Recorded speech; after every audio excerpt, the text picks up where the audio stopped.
Uh, so we want to thank all of our members who are here this evening.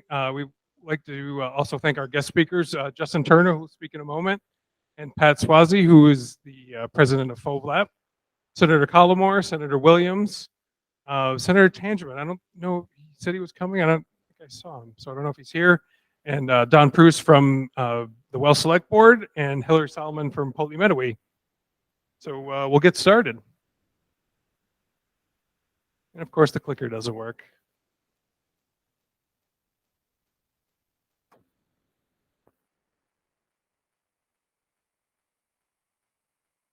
All right. A little more room.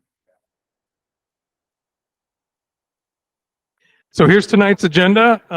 We've got a lot to talk about, so we want to get started, and we'll have time for questions. If you have a question in between, let us know, and we'll also take questions at the end. And looks like this doesn't want to work from longer distance.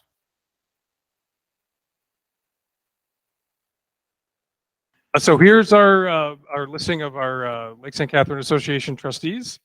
All the folks are over there on the right. Everybody wants to say hi to everybody. There's our trustees. They work year-round to make sure we're doing the best thing that we can do for Lake St. Catherine. So a lot of hard work that these folks do, and that's everybody right there. You can see that on our website. So some general business. We had our meeting last year, and that was our agenda right there. That was posted on our website. Our presentation from last year was also posted on our website. So what we typically do every year is we approve the what we call the minutes from last year's meeting. If we could have a motion. So moved. And a second from Lena and Ken. And if we could have a vote for approving the minutes from last year. All right. Thank you very much, everybody. All right. So we're going to start off with our one of our first special guests. It's our game warden, Justin Turner. So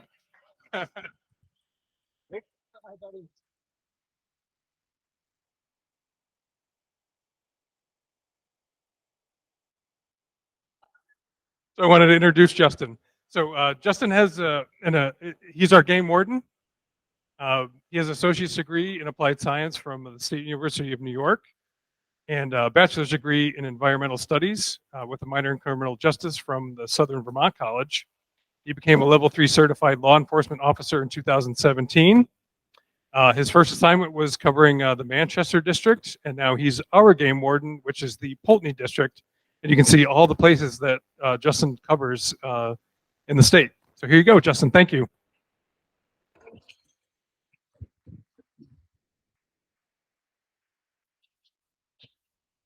Thanks, Jeremy. So as Jeremy said, my name is Justin Turner. I'm a state game warden. And primarily what we do, if anyone in the room doesn't know what a game warden is, we're certified law enforcement officers. And our primary focus is, sorry, hey buddy.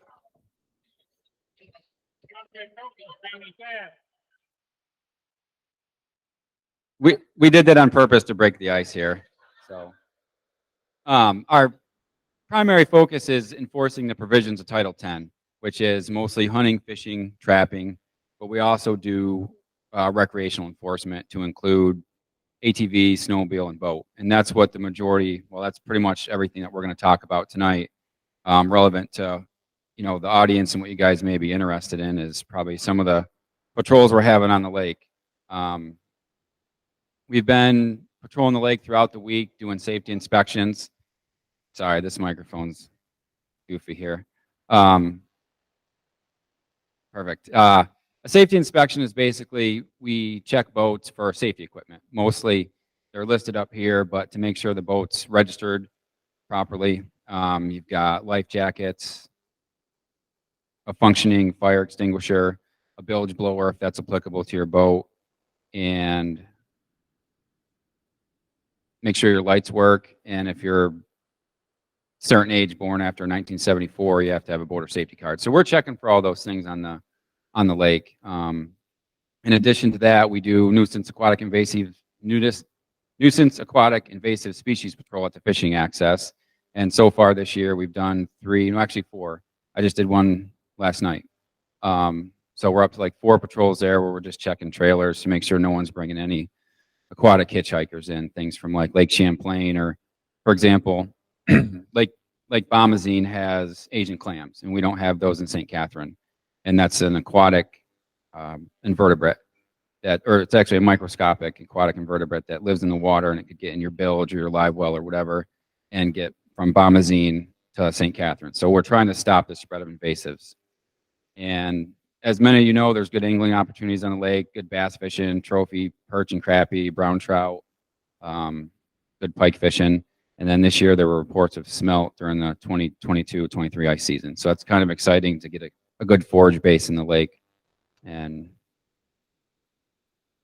I already kind of touched on some of this. So if you were born after 1974, you need a boating license. It's an online course you can take, or you can attend Frank Callahan's course that he offers every year. Some of the basic rules to keep in mind when you're out on the lake is the distance requirement. That is where you can't go over 5 miles an hour within 200 feet of a shoreline, an individual, a vessel, a canoe, a kayak, etc. Basically, it's a safety issue, right? Or 200 feet within a designated swimming area. So you got to have a life jacket, personal flotation device, a PFD for every individual on the vessel. So if there's 5 people in your boat, you got to have 5 PFDs, 1 for each person. A throwable doesn't count, like a seat cushion. That's only applicable if you're on like federally regulated waters like Lake Champlain or one of the Great Lakes. If you're paddle boarding, you still need to have a life preserver. You don't have to wear it, but you have to have it on your board. If you're under the age of 12 and on an open deck, you got to wear one at all times. So, and then of course, there's a lot of jet skiing and tubing that happens on the lake. And if you're towing someone, this is a violation we've ran across a few times this year, is you got to have an observer in the boat with you. So you got your operator, and then you got an observer in the person you're towing to make sure that you don't lose them somewhere and can't find them. And then jet skis. I know we get a lot of calls about jet skis this year, and basically the big thing with the jet ski is you can't operate it between sunset and sunrise. So as soon as the sun goes down, no more jet skis. And this is kind of a breakdown of our violations this year. I'm not going to read all the statutes, but most of them are Title 23 violations. Lights and equipment, that's all the stuff we talked about at the beginning, of the things that you need for a safety inspection, like the life jackets or lights, fire extinguisher, etc. We've addressed through tickets and through warnings 10 violations this year for lights and equipment. The majority of those are all for life jackets, whether someone had them or didn't have them. And then the next one down, distance requirement, that is the no wake rule. The distance, 200 feet from another vessel, swimming area, another kayak or canoe, etc. And again, there's been 8 of those addressed. And most of those are tickets. Some of them are warnings. Boater safety education, 2 of those. A lot of time that's just kind of an education thing. We tell the people, hey, you gotta take the boater safety course. For one, when we approach your vessel, you at least know what the equipment is you have, and that's stuff that's covered in the safety course. And then all these different registration statutes here range from having to have your vessel registered, whether it's annually or biannually, to how the registration is displayed on the boat, to include a validation sticker, or if your boat's completely unnumbered. So all those 3305 violations and 3303 are registration issues. And we've had 13 of those. The majority of those are, someone registers their boat with a DMV and they don't get the paperwork. So they would technically fail the inspection, and we would log it as a written warning. And yeah, if you get your registration and get your numbers put on, then you'll be good for next time. Next one down, we got the no water ski observer. That's happened a few times on the lake, and we've addressed that with that one. We can use a lot of discretion as game wardens with the violations, but some of them there's really no excuse. You got to have an observer. So that generally results in a ticket to the Judicial Bureau. Operation of personal watercraft, we've had 2 of those where they were operating after dark, really close to dark. They weren't out at like 10 o'clock, 11 o'clock at night, but they were out after sunset. So other ones, 4th of July weekend, I was really bummed about this one. Well, I was excited that we got somebody off the water that was intoxicated, but it was before the parade started, and we missed the whole parade because we had to, yeah. So we had to tow their boat back, and it was just a mess. But I did notice that while we were screening this individual, the lake just cleared out. There was nobody down by the state park, and the northern end of the lake was just gone. So maybe it was a coincidence, I don't know. And then of course, you know, marijuana is legal in Vermont, but you can't consume it in a public place. So we've addressed that. And then the last slide is just fishing licenses, you know, whether they're warnings or tickets, but we address those while we're out on boating patrol as well. So, and that is my contact information there. If anyone wants to reach out to me, you can write it down or take a picture of it.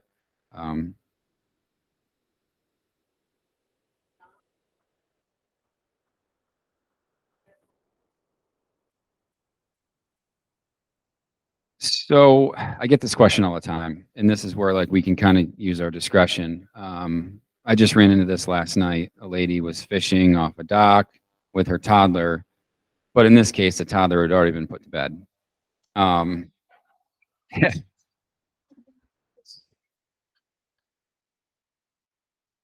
Yeah.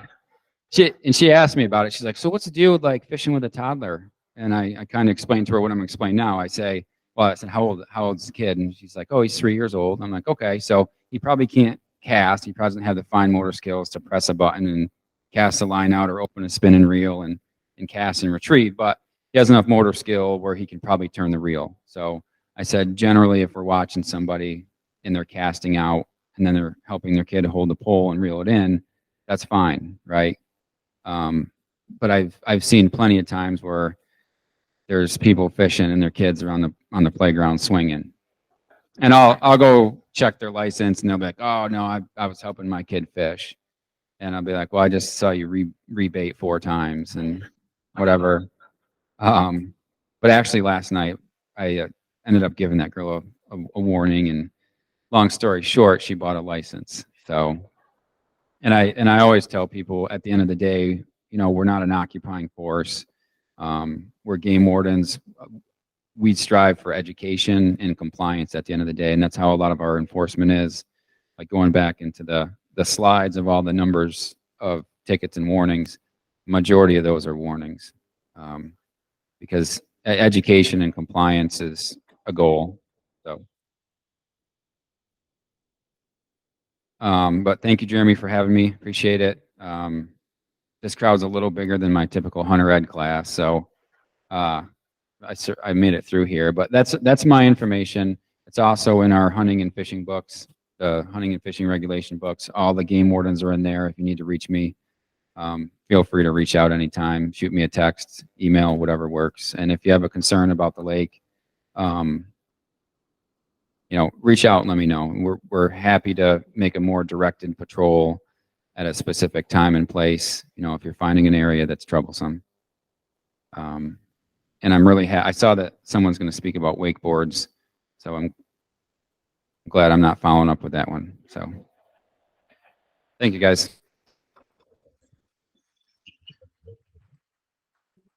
Thank you. Hey, thank you, Justin. That was great. So our next speaker this evening is Pat Swazi from the Federation of Vermont Lakes and Ponds. And I'll introduce Pat. Here she comes. Pat holds an MA and MS degree from Catholic University and has been an administrator and faculty member at several colleges. She and her husband, Bob, live full-time on Lake Iroquois, which you may have seen in the news recently. And she served as the Lake Iroquois president from 14 to 17 and the board secretary from 18 to 22. And she was elected to the Federation of Vermont Lakes and Ponds in 2021.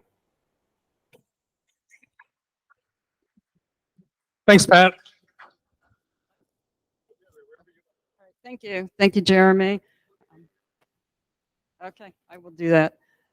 Thank you, everybody, for having me tonight. I appreciate having the opportunity to tell you a little bit about the Federation and about what we've been doing. The Federation of Vermont Lakes and Ponds is a volunteer coalition of associations and individuals.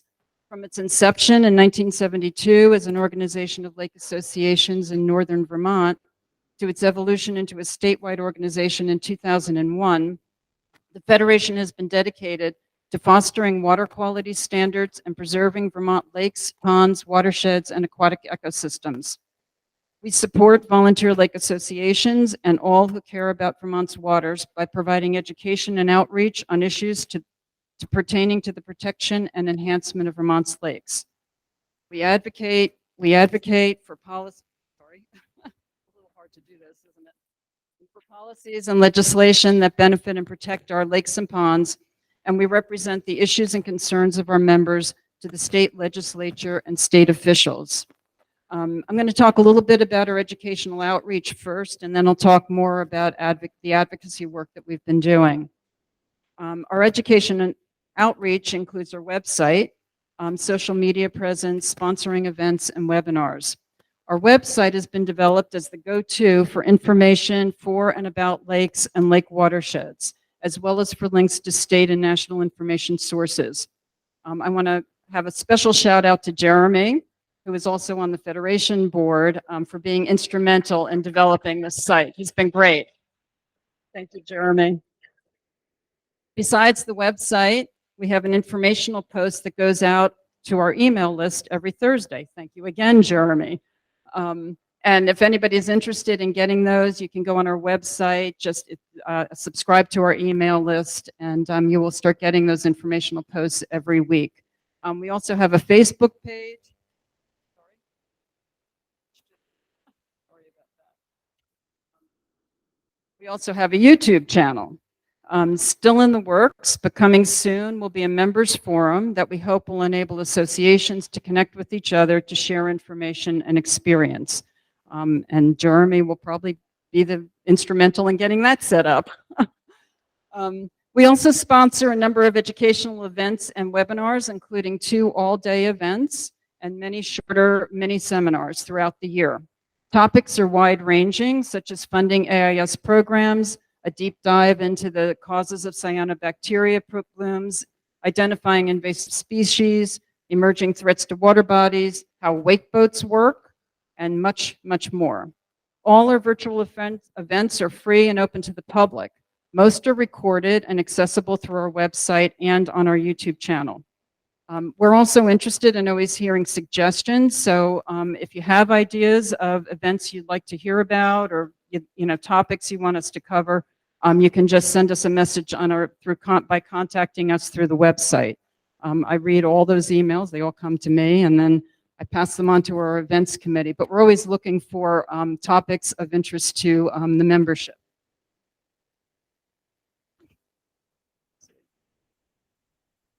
So, on to our advocacy work. Our advocacy work includes testifying on legislative matters and speaking at various administrative meetings. And we also represent publicly issues of concern to our members in Vermont lakes. A major threat, as you all well know, to Vermont's lakes and ponds is the spread of aquatic invasive species. I'm sure that you are also well aware of how little funding has been available for the prevention and management of aquatic invasive species. It has long been underfunded, leaving volunteer lake associations like yourselves to not only do the work of fighting invasives, but to raise the necessary funds to do so. Well, $55 million is available this year for clean water projects, vitally important, no question about that. Not 1 penny of that money was available for invasive prevention and management.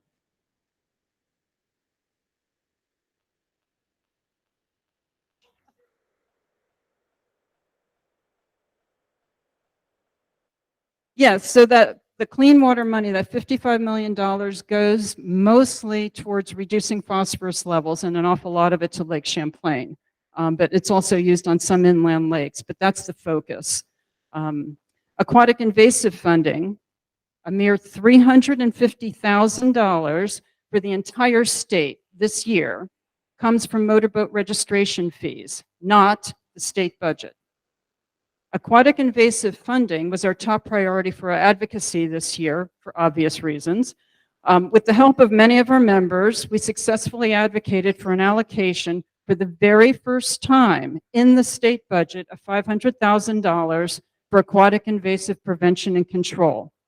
Let me say that again. Let me be really clear. Until the fiscal year 24 state budget was approved a few months ago, the state had not allocated any funds, zero, in the budget for control of aquatic invasive species. This in spite of the fact that our waters are public, held in trust by the state. We also successfully advocated for the restoration of 2 positions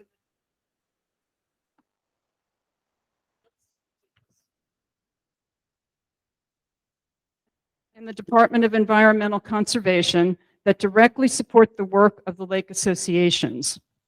While the 2 positions and the $500,000 add up to less than $1 million in a state budget of over $8 billion, that's billion, this is still a huge step forward.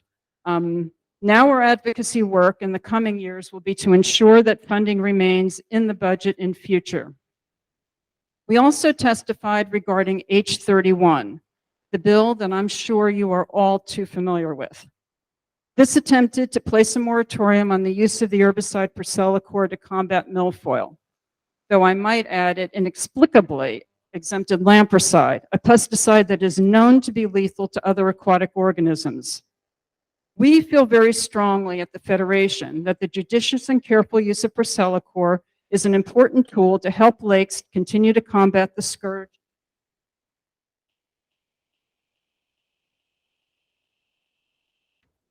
of invasive milfoil. We were certainly relieved that the legislature removed the moratorium from the bill. That bill arose from the controversy surrounding the Lake Bomazene Association's Procelacor application. We at the Federation are deeply concerned about the use of misinformation, personal attacks, and frankly, outright lies to derail the LBA's work as well as the work of many other lakes, and to push forward an agenda that would prevent all lakes in the state from being able to use this important tool. Eurasian water milfoil is currently the most widespread invasive in our inland lakes, and that spread continues. 3 more lakes reported infestations in the past year. Brushing milfoil off as just a few weeds or suggesting that hand pulling is enough is ludicrous.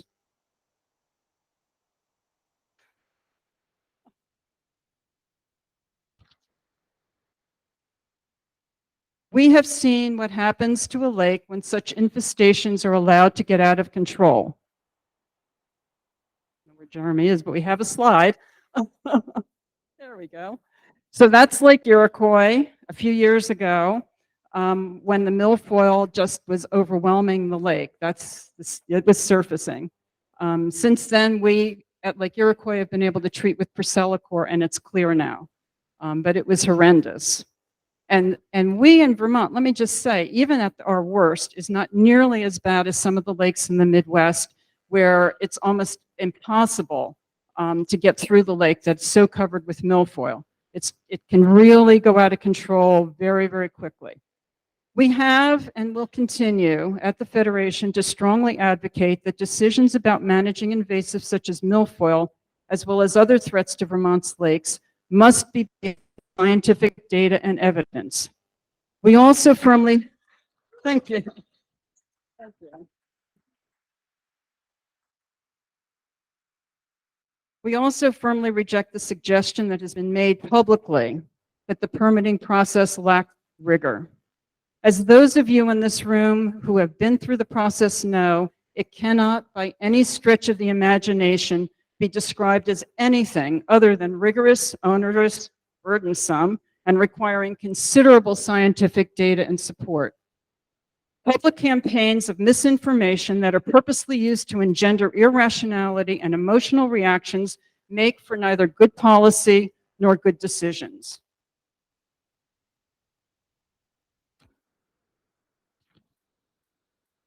While we still have some of the cleanest and most pristine lakes in the nation, Our public waters are under increasing pressure from a warming climate, the spread of invasives, and rising phosphorus levels.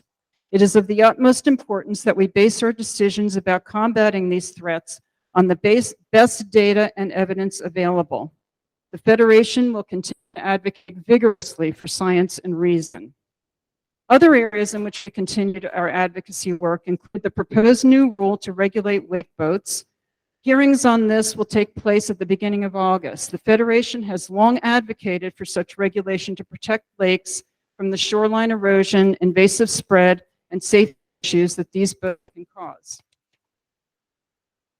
We are also continuing to work on a legislative fix to enable reclassification of some of our cleanest lakes and their watersheds to A1 status. We testified in support of this change, and the necessary bill passed the Senate this session.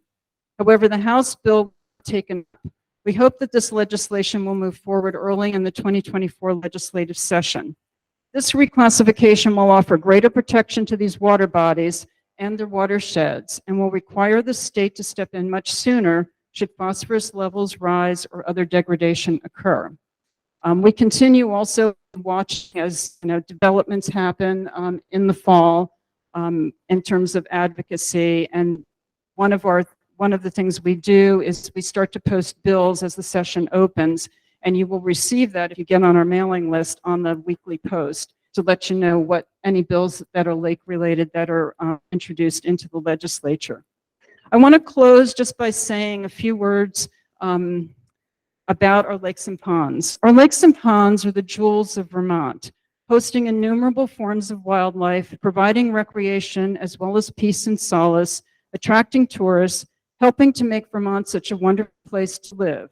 But these lakes are not this way by accident. It doesn't just happen. Along with the technical support provided by the Agency of Natural Resources staff, our lakes are special due to the work of hundreds of volunteers like yourselves who run the greeter programs, do water sampling, patrol for invasives, create management plans, oversee the programs to reduce and control invasives, do outreach and education with your lake users and lake neighbors, write grants, and raise the money to make this work possible. You are truly amazing. We are faced with many challenges. These last few weeks with the flooding is proof of that, but we have also seen many successes. The work you have done here, the work on my home lake, and the work that continues to be done by so many volunteers across the state shows what dedication and perseverance can do. Our lakes and ponds are more than just areas for recreation. They're the lifeblood of our environment. Nothing lives without clean water. In the end, we are all only stewards of these lands and waters. Our responsibility is to protect and preserve these resources for those who follow us. Working together, we can do that. Thank you.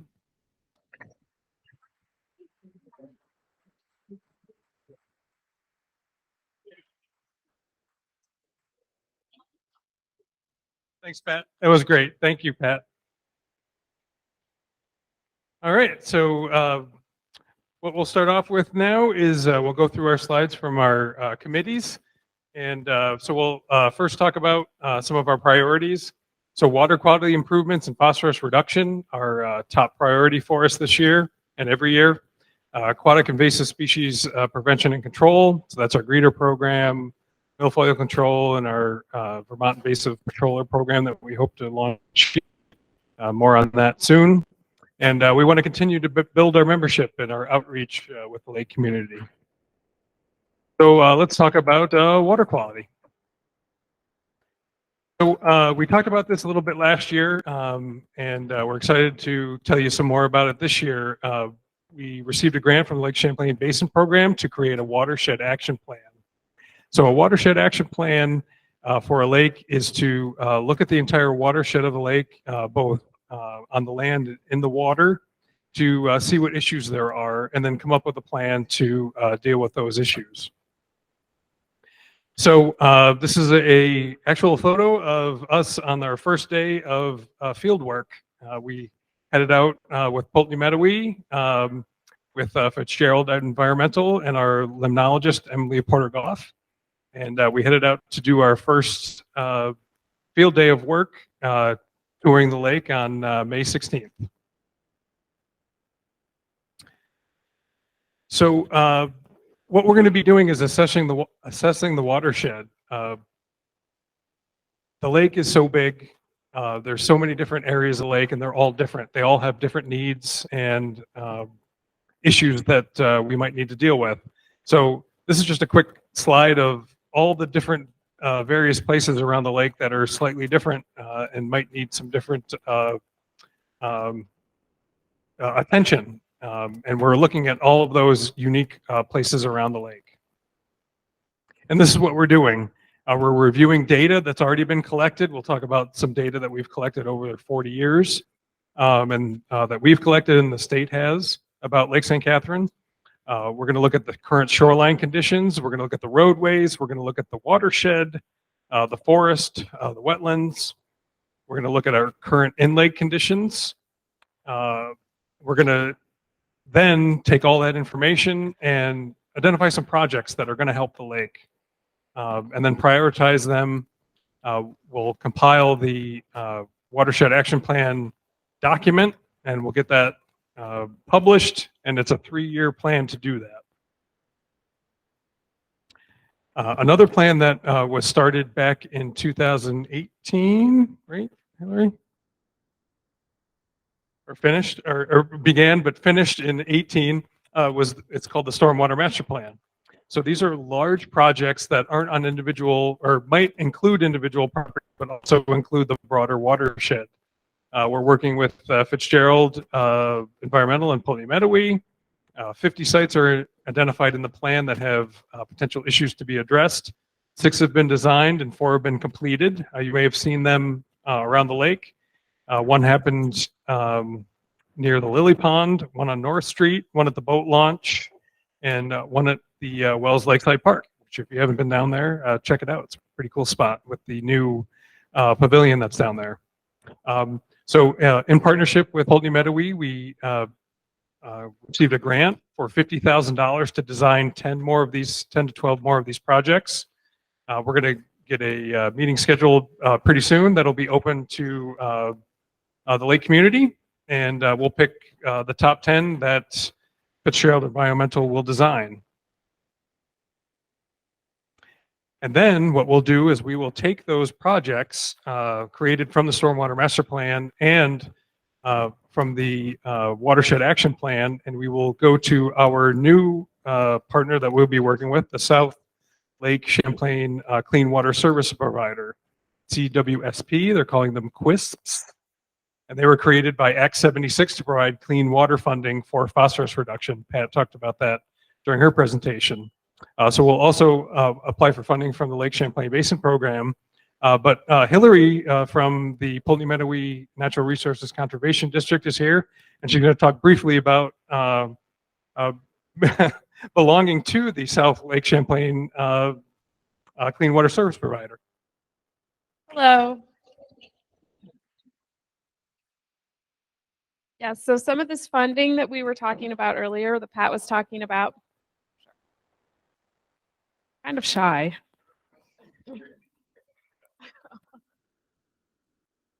So some of this, I think it was $50 million. Of course, it's not the, some of that, the state has changed that is distributed. So the clean water service providers that are with groups, local like guidance group. It's a Basin Water Quality Council to distribute funds locally. So the Rutland Regional Planning Commission and the Pulteney Meadowy Conservation District have partnered to manage the funds in our watershed.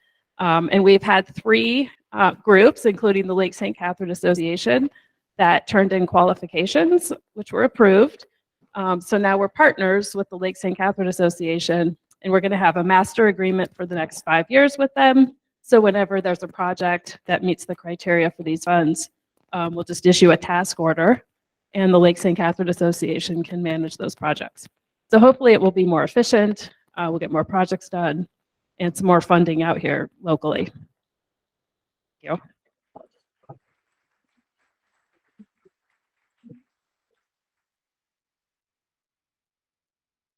Thank you, Hillary.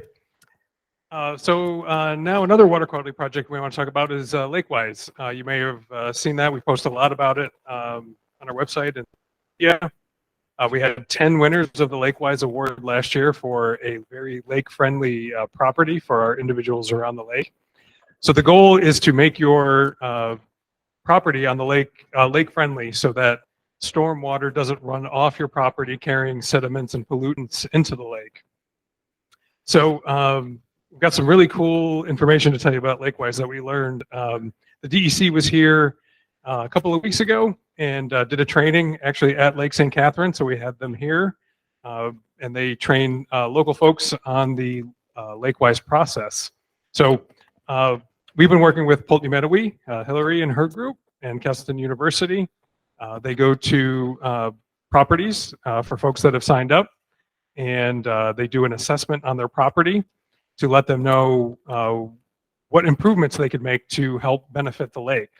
So over the course of us participating in that since 2019, we've got 26 award winners on Lake St. Catherine. Our long-term goal is to earn the Lakewise Gold Award, which is 15% of the shoreline properties. Pat's Lake, Lake Iroquois, recently won the Lakewise Gold Award for her entire lake, which is very cool. You might have seen that on the news. That was big news. So for us to do that, we'd have to reach about 85 properties around the lake to reach that award. So that's our long-term goal. We're at 26. We've got a ways to go, but after starting the program in 2019, this is a cool stat we learned the other day. In 2014, the program launched. There were 780 assessments that have been performed in that time, and 81 have been performed at Lake St. Catherine, over 10%. So that's more than any other lake in the state. So that's pretty cool that we're leading the way that way. If you would like to participate in the Lakewise program, let us know afterwards and we'll get you signed up. We still have a few spots left. So let's talk about some water quality monitoring and testing that we do. So we participate in what's called the lay monitoring program. We've done that for 40 years. We'll talk about that. Hillary and her group and Keston University have been monitoring our tributaries. We are going to work with the DEC on this very cool next generation lake assessment, hopefully in 2024. And all this data is going to be used to help us with the watershed action plan. So let's talk about lay monitoring. So that's something that Mary Jo, one of our members, does every week. And it's actually changed to bi-weekly between Memorial Day and Labor Day. What they do is go out onto the lake into predetermined spots, the same spot every time. We have a spot in Little Lake and a spot in the Big Lake that we do every year. And we test the SESI readings, and that's water clarity. So there's a disc that we push down into the water and see how far down you can still see that. So what we want to talk about with this really quick is, because depending on what you have maybe seen online, this right here is our chart from 2000, from the year 2000. Both of these charts are from the year 2000. So this is our, it's getting blocked a little bit right there, but it's our summer phosphorus. So you can see from 2000, the year 2000, from the DEC, our summer phosphorus is significantly decreasing, which is great. The lower phosphorus in the water, the better our water quality is. And you can see here for our water clarity that we're slightly increasing. But we do want to show you this. So this is if we were to look at our water clarity from 1990 to present day. You can see clearly right here we have a dip from 1997 to 1998. So that's a significant dip. You can see we were about 6 meters 97, and then we went to slightly over 4 meters in 1998. That was because in that year, alewives were discovered in Lake St. Catherine. They are an invasive fish that eats our zooplankton, which our zooplankton is what eats the algae, which contributes to water clarity. So at that time, with that invasive fish in the lake, we had a significant decrease in our water clarity. And but we've been slowly working our way back. And actually, if you look here, that's our reading from 2022. That's at 5.4 meters, which is the best reading we've had since 1997. So even though those invasive fish are affecting our water clarity, we are actually have been increasing since that happened. The lay monitoring also looks at our phosphorus, our chlorophyll. New in 2023, they actually look at caffeine. Does anybody know why they look at caffeine in the water? Septic systems. So if your septic system is leaching into the lake, you are adding caffeine to the lake. So that's a new thing that they're trying this year for our lay monitoring. Yes. Yeah, we'll talk a little bit about more mussels. We have a native mussel called the Eastern Ellipto, which is great if you see a lot of them because they're good at filtering the water. There's bad mussels too, which we'll talk about as well, which we don't have. That's one of the invasive species that we're working to keep out of the lake. We also want to let you know that E. coli testing, with all the flooding that's been going on in Vermont, E. coli testing is being done at the state park, and they have not had any positive testing for E. coli since the flooding, which is good. We're also monitoring all the tributaries. This is a cool little picture right here. If you haven't seen this before, these are all the tributaries that are flowing from the watershed into Lake St. Catherine. So things that are happening here way away from the lake can have a dramatic impact on what's going on in the lake, which is why Hillary and Keston University are monitoring those tributaries for phosphorus to see if they're contributing to the lake. The next generation lake assessment. So this is something that the state is going to do. They had thought they could do it in 2023. They're not going to be able to do it this year. Other lakes were more in need, but we have asked that we be put on the list. These are all the things. This is a 2-day test that they do around the lake, and these are all the things that they measure. So it's going to be a huge amount of data that we'll be able to use for the watershed action plan. So we're hoping that'll take place in 2024. So all of this stuff that we just talked about, it's all important for us to get that data and information, and we're going to use it as part of our watershed action plan. So let's talk about invasive species prevention and control, and that's John with the Greeter program. Okay, real quick, because we're a little behind and everybody wants to eat. So everybody knows about the yellow shirts you see down at the boat launch, okay? So one of the things, they're there to pretty much check out your boat and your trailer to make sure we're not carrying anything from another lake into our lake. And also, when you come out of our lake, we're not going to take any of the milfoil in our lake and bring it to another lake, okay? So these are the inspections we've done, and a lot of them, 2020 was COVID year. Everybody was outside in a boat. 2021 was a new year for everything was online. Our greeters are high school and college kids. It took a while to get the hang of it, so that's why we inspected more, but we weren't able to put the data in. Last year, 1960. So far, this year we're about 600, and it's impacted obviously by the weather. Okay, and basically we're not going to catch everything that goes into the lake. That's up to you, right? These are some of the invasive species that we look for, okay? And we don't have any of this, and we don't want any of this, okay? So if you see any of this, let us know. And a lot of these things are in some lakes in Vermont, but they're not really very prevalent, and hopefully never will be. Some of them, the spiny water flea, those are microscopic things. So if there's anything, if you have a boat, it's 3 things, right? No vegetation should be taken. When you come out of a lake, when you're transporting it, all the vegetation should be off. Whether it's native or not, it shouldn't be there. Water, not from around here, water. So no water from this lake should go to any other lake, and no water from any other lake should come here, okay? So that's why when we come out of the lake, we have to take the plugs out and I'm sure Justin will tell you wherever he is, it's a pretty huge fine if you're pulled over and your plug is in and you're transporting a boat anywhere and your plug is in, that's a huge fine, okay? And that was a change, okay? Go ahead, Jeremy, I think that's it. Okay, that's it. Thanks, John. Really important program to make sure that those invasive species don't end up in Lake St. Catherine. So this is something that we're looking to kick off this year. If anybody's interested, please see me after the meeting. It's a new initiative. We're going to try to have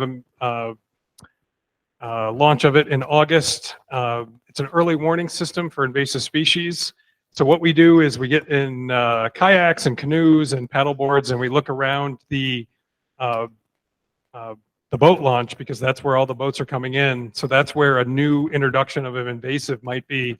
So we've got underwater viewers to be able to look down into the water and see if there's any new weird plant or animal that should not be there that might have been introduced from a boat. And then that's an early warning system. We can inform the DEC, and they've actually sent out kind of a SWAT team to try to help the lake eradicate that newly introduced aquatic invasive species. So if you're interested in that, let me know. If you like to paddle, you like to kayak, let me know. So the milfoil control program, Jeff.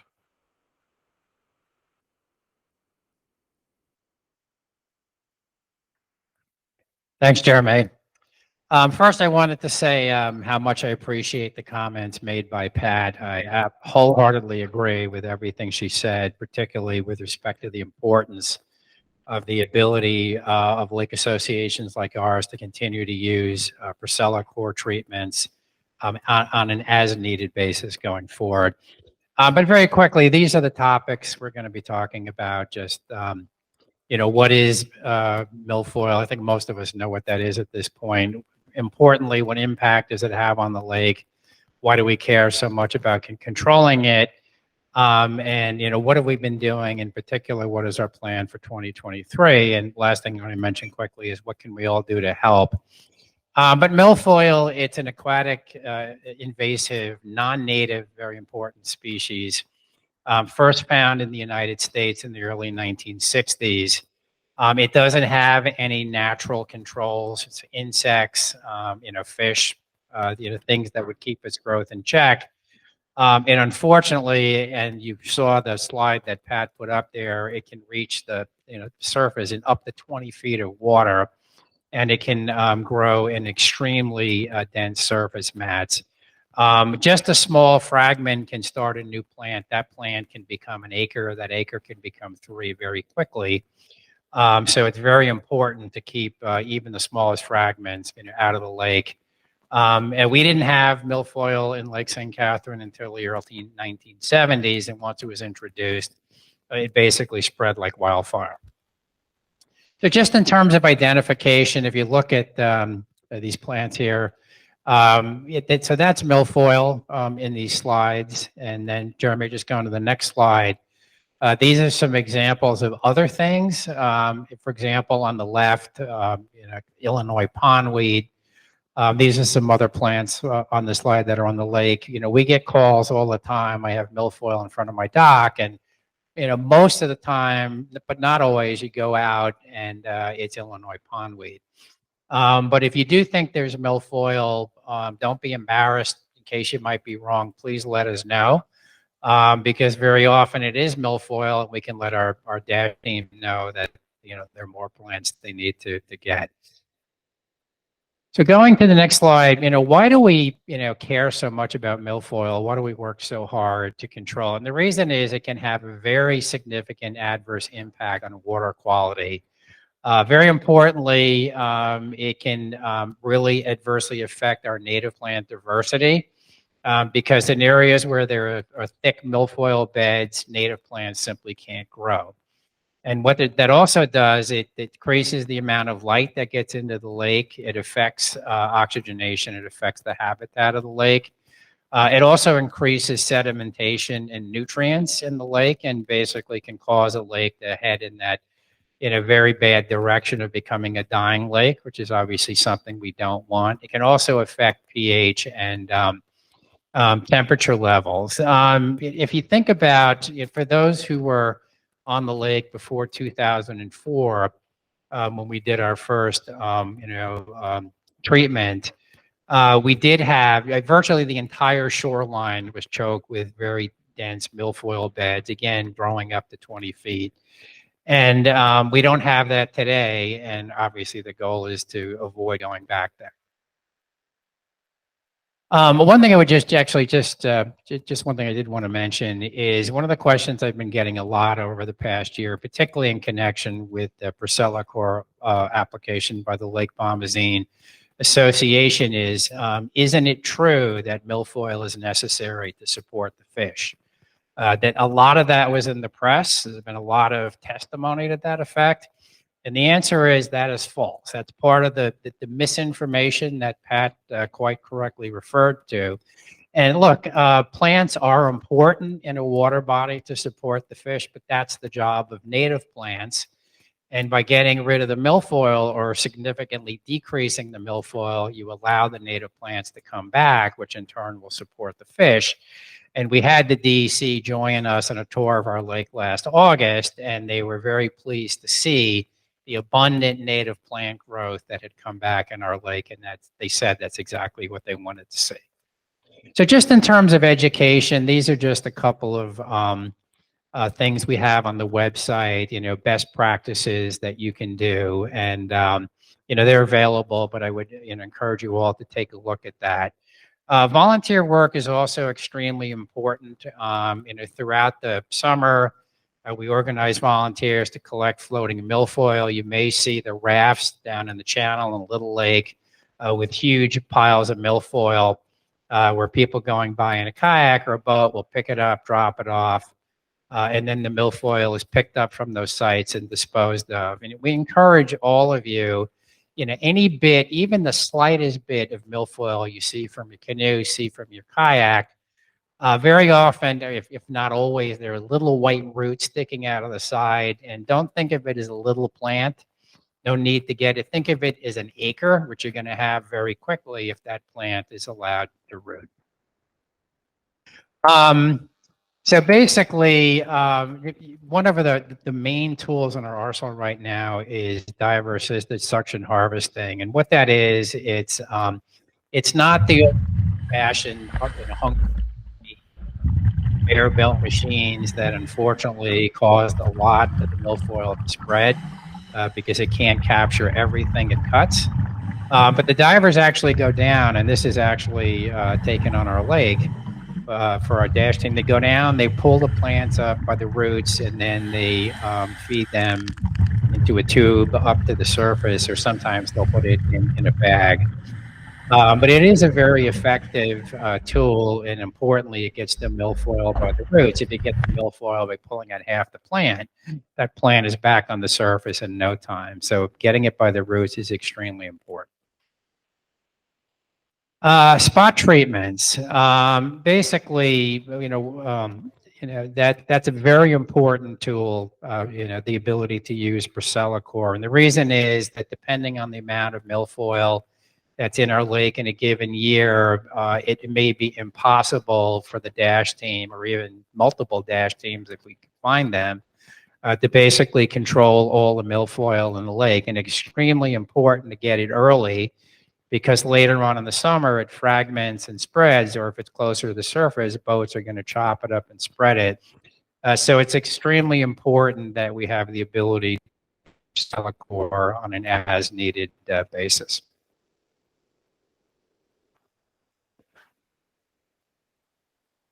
So next slide. Yep.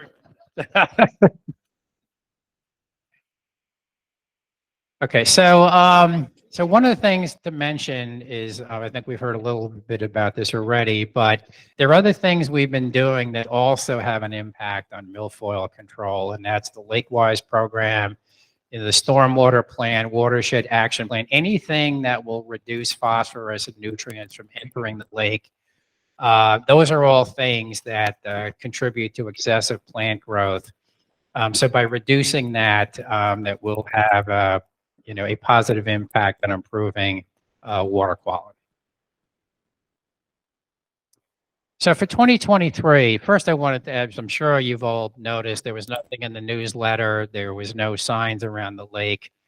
The board determined, based on the plant surveys that we did in the fall and again in the spring, that we did not need a spot this year. That doesn't mean that we may not need one next year or at some point in the future. But for this year, we're really focusing on our DASH team. And basically, you can see on this chart on the right, there are 13 sites, totaling about 60 acres that we got approval by the state to suction harvest. And one of the questions you may have is you don't see the Little Lake on here, and there is milfoil that has been grown. That's one of the other things. Okay. Yes. So basically, I mean, milfoil does not have an adverse impact on sound quality, as far as I know. But basically, so those are the sites, about 60 acres. And again, I was about to say, how come no DASH in the Little Lake? The reason is when we first started our DASH program a number of years ago, we did try it in the Little Lake. And what we found is that, because there's so much sediment, it's so shallow, as soon as the divers are down there, they pull one plant and then they can't see anything. So we've decided that that was not an effective tool for the Little Lake, and the Procelacor treatments that we did 2 years in a row were fairly effective. And obviously, we're very sensitive to the situation in the Little Lake, and we'll continue to do everything we can to make sure that the plant growth down there is kept under control.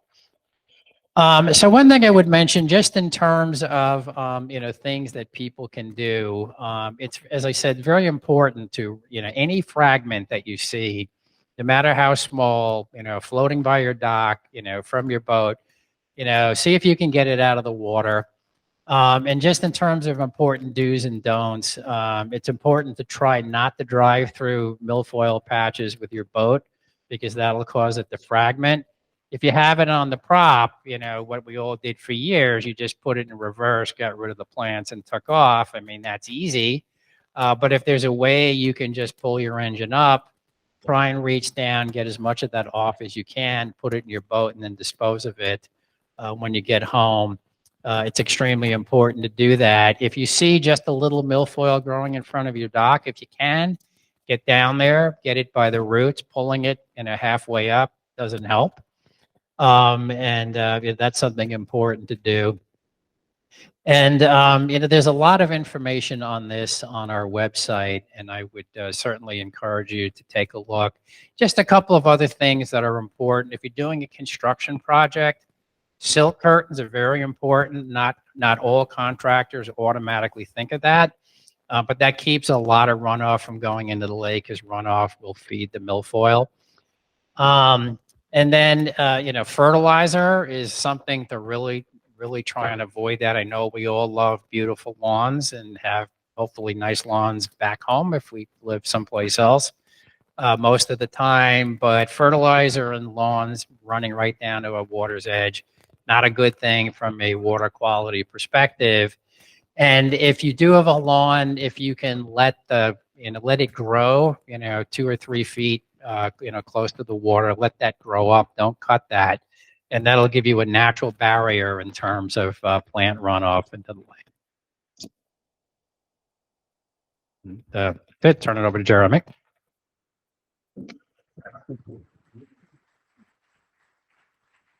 Thanks, Jeff. Thanks for that update on our milfoil control program. So we want to talk about some quick legislative updates. Pat spoke about these, but we want to let you know how they impacted Lake St. Catherine. So the state's grant and aid program that we've participated in for many years, that has helped fund our DASH and greeter programs, that was cut from $450,000 to $350,000 this year. So what that resulted in is last year we got $22,000 from the state. This year we got $6,000. So a significant decrease. So that's why we want to thank FOVLAP and other groups like us who advocated to the state, and the Vermont Association of Conservation Districts, which Hillary is a part of with the Polkey-Medowee. They all were letting the the legislation know that we need species. So, as Pat said, dollars was added to the budget. That means that next year there's $850,000 available for aquatic invasive species prevention and control. So we'll be able to apply for that next year to bring some of those funds to Lake St. Catherine. And also those two DEC positions that were being held open, they will now hire somebody for those positions, which is great. So we do want to also mention about H31, which Pat talked about. This was a moratorium bill that was introduced to maybe stop or delay the Lake Bombazines Association Purcell Corps permit. As initially proposed, the bill would have set a moratorium on herbicide use, again, with the noted exception of lampricide that Pat mentioned. Many groups, including the Lake St. Catherine Association, testified about the significant adverse impact that milfoil can have on a lake, and our successful program that we've had over the many years. The moratorium was removed by the legislature, but the bill did pass as a study committee.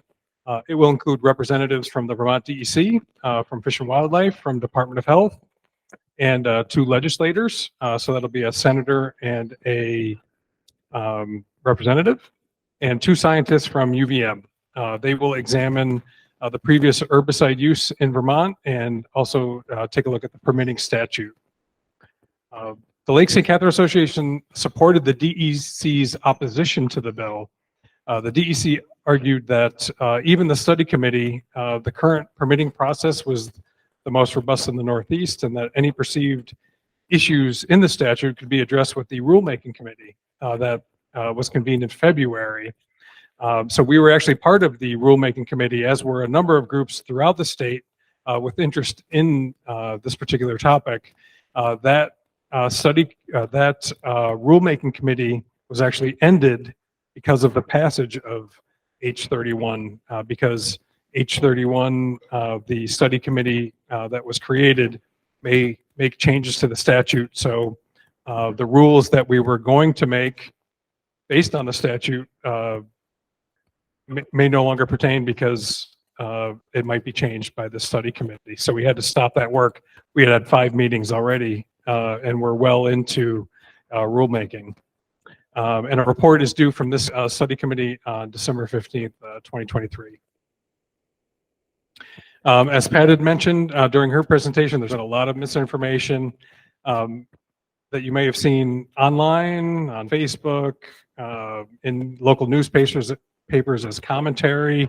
There was even misinformation given to the legislative committees. So when they were testifying for H31. So what we want to let you guys know is if you see something or hear about something and you have a question, let us know and give us the opportunity to provide you with the factual information and our perspective so you can be informed about that. There's a lot of stuff going on online.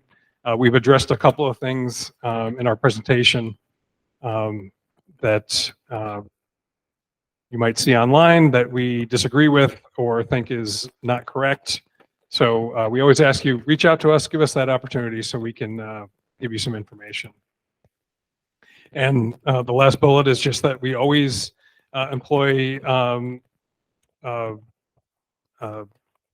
science-based approach. So that's what we do. And we let you know what the science is, what our opinion is, what our perspective is on any of these topics that happen for the lake. So let's talk about really quick about some of engagement that we've done recently. I don't know, is there any of our Green Up Day folks here? No, doesn't look like it. Okay. So we had a great crew of folks that went around on Green Up Day, which is the first Saturday in May, cleaned up tons of garbage around the lake. You can see those green bags right there. We cleaned up a ton of stuff around the lake, which was great. We've got our annual meeting. We've got meetings that happen at the Wellstown, the Wells Lakeside Park right here, which is an awesome pavilion. Like I said, if you haven't been there, check that out on Little Lake. It's fantastic. So our website, that's our website. Our blog is frequently to keep you guys informed with everything that's going on around the lake. As soon as something happens around the lake, we post it on our blog. We post it on Facebook. If you're not on Facebook, that's okay. You can go to our website. Our main page has a link to our Facebook page that lists all our posts there, so you can see all the cool pictures that we post about the lake and information that's also available there. We do our newsletters. We do dockside chats. So if anybody's interested in having a trustee come to their lake or their place on the lake, we'll come on over and have a chat about the lake. And so these are some of the outreach things that we've done this year. We've had the Green Up Day. We had the Milfoil meeting at the Wells Lakeside Park. We had the boat parade, which we'll talk about in a second. So we're trying to get out there and letting folks know about all the work that we're doing for the lake and trying to keep you guys informed. We want to let you know we'll be at East Poultney Day. East Poultney Day this year, the theme is Lakes, Mountains, and Summer, and actually focuses on Lake St. Catherine. So the Poultney Historical Society asked us to give a presentation. So we'll be there with our booth, you can see there, as we normally are, and we'll also be giving a presentation about the lake at 11 o'clock. So we hope to see you there on August 12th on the East Poultney Green. So we talked about Libraries Love Lakes last year. This was a great program that we had at the Wells Lakeside Park with Gina Ellis from the Wells Village Library. That was her idea, and we applied for a grant, and we got it. And we got $9,000 last year to have a great event at the Wells Lakeside Park, and it actually helped to create this brand new section of Wells Village Library that is dedicated to lake stewardship that Gina put together. So you can go to the Wells Village Library and check that out. What's very exciting is that we just received news that working with Gina on a grant, we received a $20,000 grant this year that we'll use pretty much for all of next year to do another round of Libraries Love Lakes. And what that's going to do, very cool, very exciting. Gina did a fantastic job coming up with the idea and pitched it to us, and we wrote a grant together, and the Lake Champlain Basin Program approved it. So we're going to have 4 seasonal events, all themed for the season. So we'll have a winter themed event. We'll have a spring, summer, and fall event that will begin, we're planning in February. The other very cool thing is we are going to create a watershed, an interactive watershed model of Lake St. Catherine.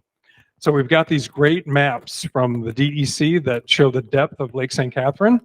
And what we're going to do is we're going to work with an artist to create a 3D model of Lake St. Catherine.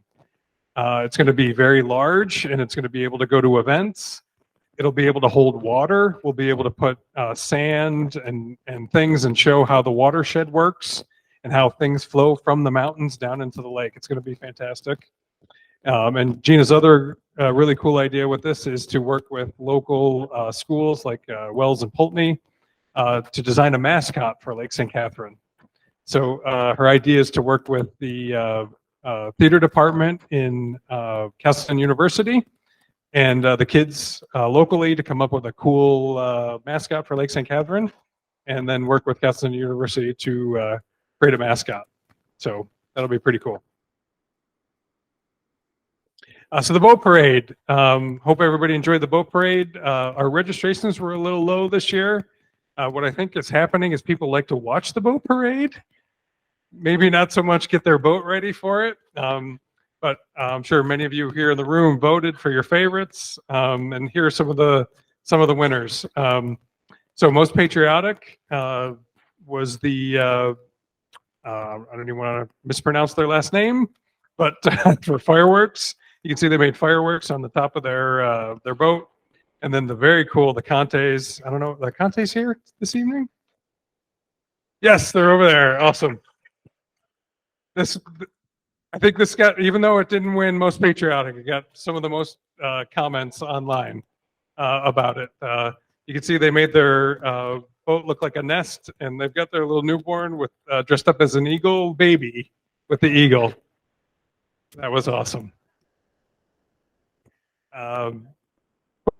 The funniest category. And how could you not think that a grown man dressed in a diaper with a bonnet is not funny? So that's why they won. Very cool story. Are those folks here tonight? By any chance? No. So that's 5 generations of folks that have been to the lake. That's what they explained. That's why it says 5 generations right there. And then the Goldmans, who did the unidentified floating object with the aliens. That was pretty cool. And then you can see they also flipped for most original. The aliens won, and the 5 generations came in second. And then Mike, who's not here, who's vice president and also on the board. These folks rocked the lake all the way from the start to the finish with music and dance the whole time. I don't know how they did it. And they won best overall. So briefly, we'll talk about our finances. This is where we get our funding. So it's membership dues and additional contributions. We've got a great partner with the Lake Champlain Basin Program where we get apply for grants for them. We just talked about a bunch of those. We've got grants from Lake Champlain Basin Program to do the Lake Champlain, the Lake Watershed Action Plan, the Stormwater Master Plan, Lakewise, Libraries Love Lakes. We got a grant from them for our DASH team and our greeter program this year. So they've been fantastic for Lake St. Catherine. The state of Vermont, we talked about their grant and aid program. The town of Wells and the town of Pulteney each have a voter approved budget allocation every year. So we thank the towns for their support. And if you haven't heard, we've had multiple generous monetary donations, but this one was actually a land donation to the Lake St. Catherine Association. Person that wants to remain anonymous donated land in the area to the Lake St. Catherine Association. We were able to take that land and then resell it for proceeds for Lake St. Catherine, and that resulted in $42,000 for Lake St. Catherine. So we thank that anonymous donor for doing that. We also thank 2 of our board members who, in their professional capacity, donated many hours to make that happen. So thank you to them as well.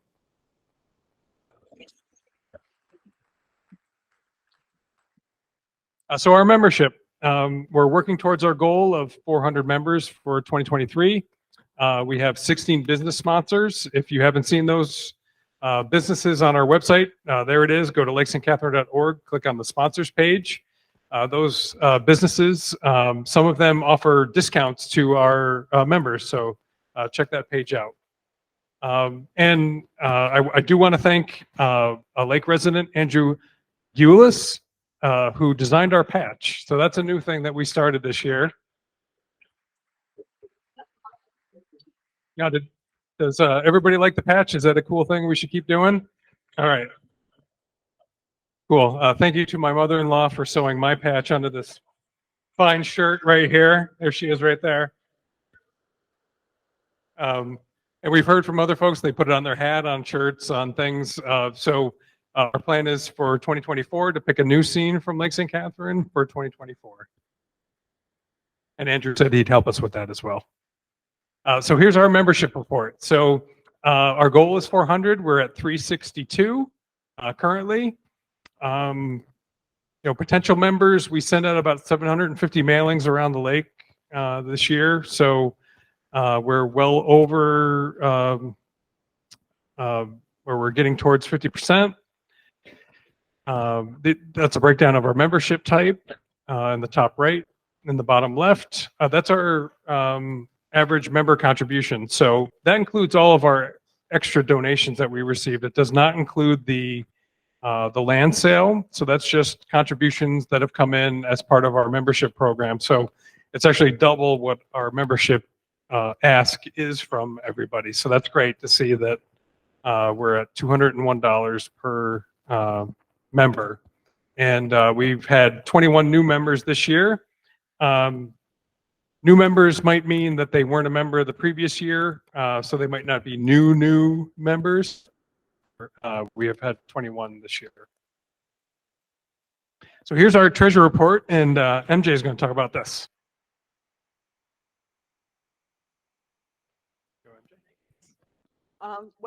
Jeremy pretty much covered some of this stuff. We just want you to know where our money is coming and going. So this pie pretty much shows 23% of our money, 23.7 is dues. 33.2% this year was donations. We not only the land sale, but we've had a few other very generous donations that were unexpected. We do still get grants from the DEC. The funding this year, as was mentioned, was cut. They actually weren't funding management programs, but they were funding greeter programs. So the amount of money that we got this year is going 100% to the greeter program.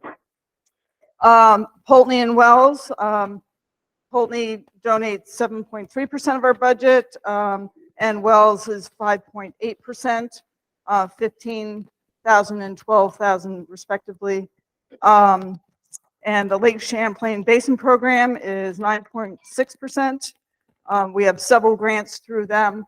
They actually did fund some of our lake management program this year. We went for some smaller grants there, and some of the greeter funding will come out of that. Library Love Lakes, which will actually be for next year. That's not in this. Some of the Watershed Action Plan. So we have the AIS, as well as the Watershed Action Plan. So 8.3% is the Watershed Action Plan. AIS is 9.2% through the grants. And yeah, so that's pretty much where the income is. Now, where we spend the money, in the upper blue there, most of the money is going of the Lake Champlain Basin grants, 35.7%. That money comes in and it goes back out to contractors and those programs. They fund those programs. We have about 3.2% in mailings and notifications. 6.4% goes to our greeter program. Our lake surveys are 9.6% of our budget. We have to do those every year in the spring and the fall, and that kind of drives how our management plan will run for the summer. Our DASH program is 39.8% this year, and that's grown a little bit this year because we did not do a Priscilla core treatment. So the DASH is probably going to be doing a little more time. The milfoil, as most people have noticed, did kind of explode this year. So they are finding some very large, very healthy and beds of milfoil, and they are growing a little deeper too. So they're pretty busy. They've been actually up at the north end, and then they'll be coming down. They'll be doing the channel and wherever else the map shows as much as they can into August. We had some legal and accounting expenses this year due to the land sale, and our 2.6% is other insurance and other small expenses that we have. So that's kind of generally where our money comes in, when our money goes out. And we really appreciate memberships, donations, and grants and everything else that we get. It really helps us keep our programs healthy and moving forward. We can do a lot with it. We're hoping next year that the DEC grants will maybe start back up, helping us with some of the management programs, but that remains to be determined as budgets happen each year. So we'll see where it goes.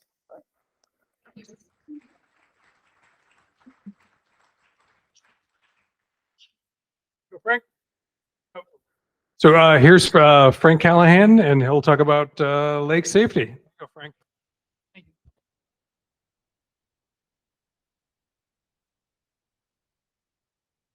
Well, I'm going to be quick because it's getting that time. The big thing that I do is the boat course. I have 2 classes, one in Poultney from their 8-hour classes spread out over 2 evenings. One in Wells at the school. Well, Poultney is at the fire department. We've had close to 16 in each one this time. A couple of them, the people didn't show. They've signed up, but for one reason didn't make it. And when they did, it seems like when you have a bunch of boys and girls in the same class, you know, it's, even though I was a 5th grade teacher for 28 years, they just don't always pay attention. So it seems like the ones that did not fail were adults. You think, hey, they've been out of school a long time, but they're the ones that pass most of the time. And we did have one girl, I think she only got 2 wrong, which is great. And the other boys and girls with them, you know. So that's about it. Still had 16 altogether pass between the 2 classes. Okay, any questions?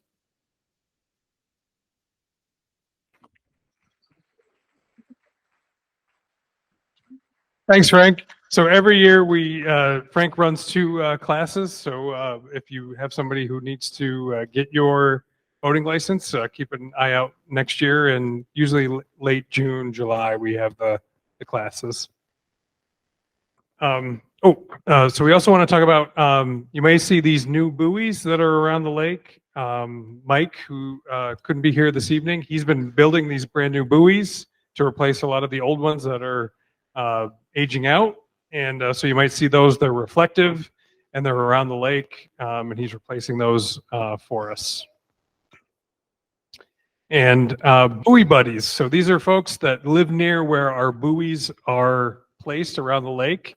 If you check out our website, lakestcatherine.org/lake safety, you'll see this Google map that lists all of our buoys.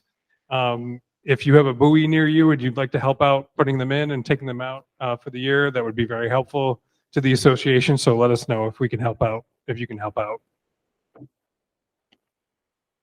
So we want to let you know about the draft wake boat rule. I don't know if folks have heard about this, but citing some environmental and safety concerns, a citizen's petition was submitted from Responsible Lakes for Vermont Lakes. And after many public hearings, the DEC actually issued a draft rule about the use of wake boats on lakes in Vermont.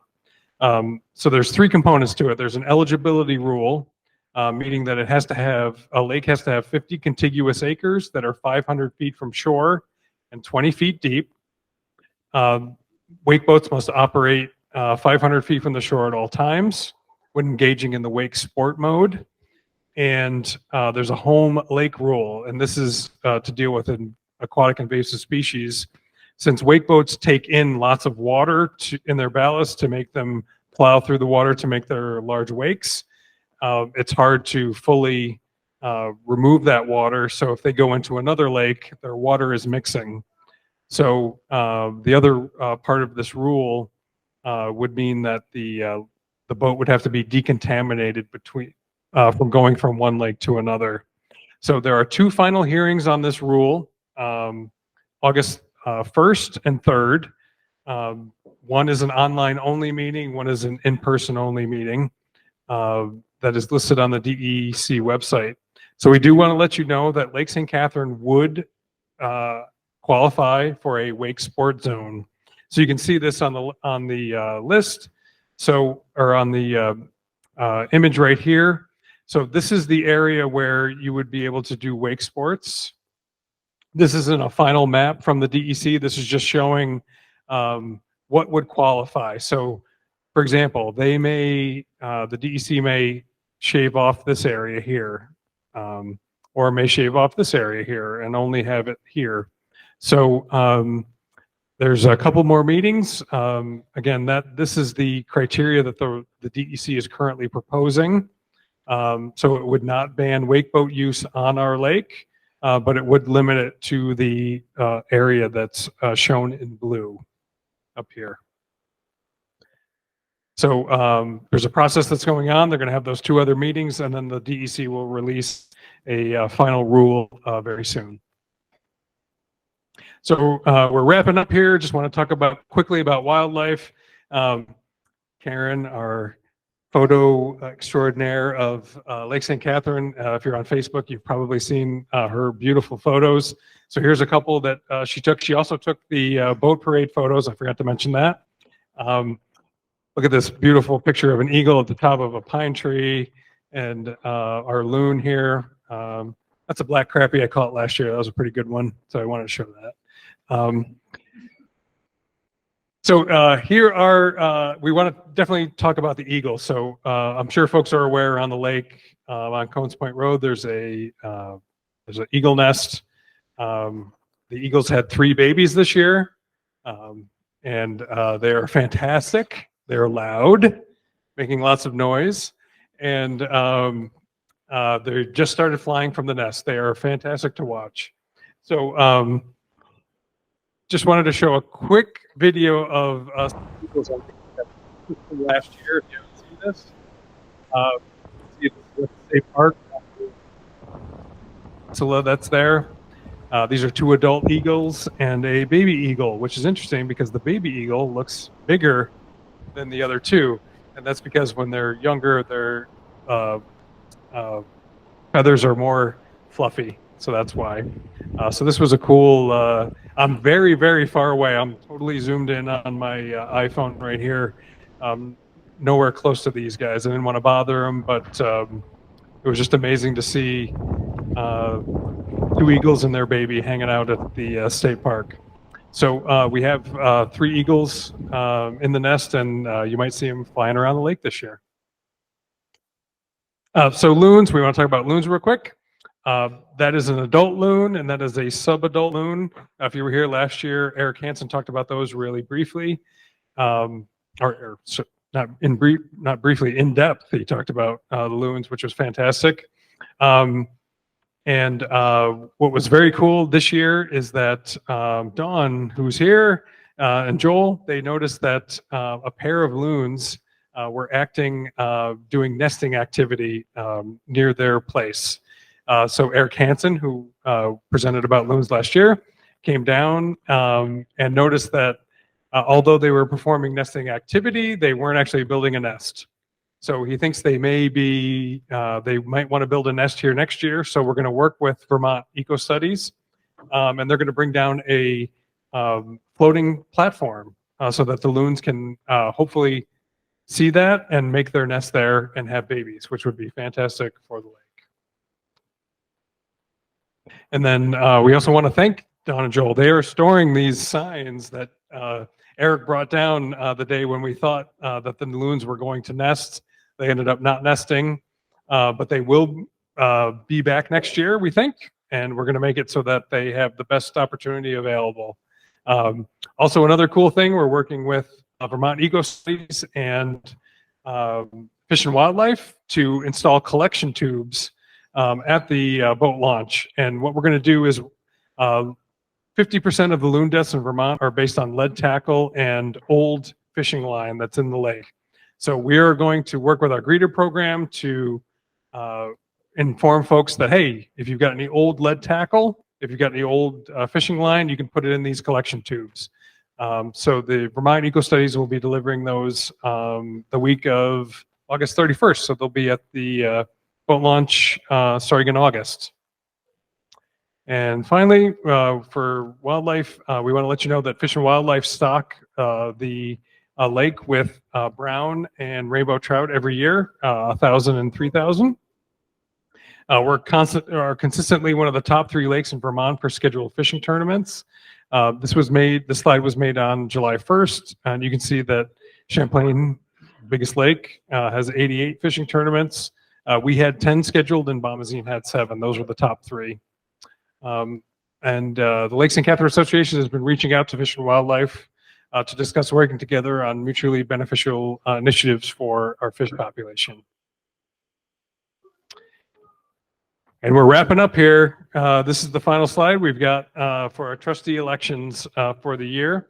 All these folks are currently on the board and they'll be rerunning again. Our president, Jim Kanders, Jeff Crandall, who you heard from for Milfoil, Jeremy, that's me, Sue, who tonight, and Bob. Is Bob here? Bob's not here. Okay. So all these folks will be running again for a 3-year term. So if somebody could make a motion. So moved and second. And could we have a vote for these folks to serve you for the next 3 years? Aye. Any against? All right. Thank you very much, folks. And congratulations to the trustees who work hard all year long for you.